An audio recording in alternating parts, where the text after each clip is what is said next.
Hello guys, in this video we'll be looking into the unit create custom buttons and links. So there are three primary types of custom buttons.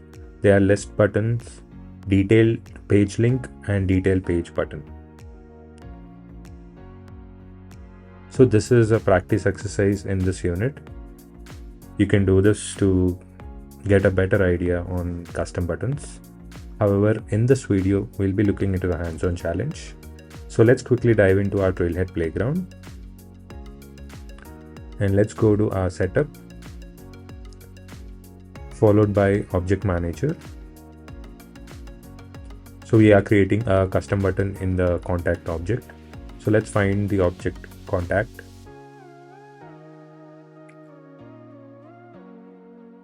And once we are in the object, let's click on button links and actions and click on new button or link. Let's copy paste our label. The name should be auto populated. So our custom button opens a link to a specific query in google.com. So essentially what happens is, okay, first let's just select detail page button and save it. So what we have created is, if we are clicking the button from a specific contact, it will Google for that specific person. So once we have created the button, we are in the page layouts, and let's drag and drop our button which we have created, which is the Google info, to contact detail. So let's go ahead and save it.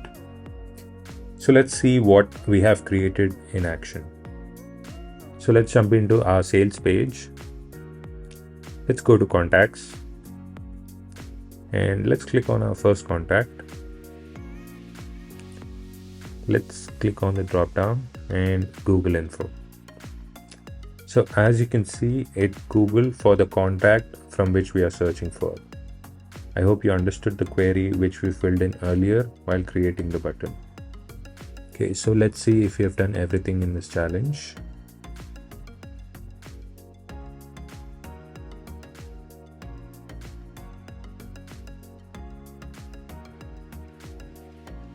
That's perfect. See you in the next video. Bye bye.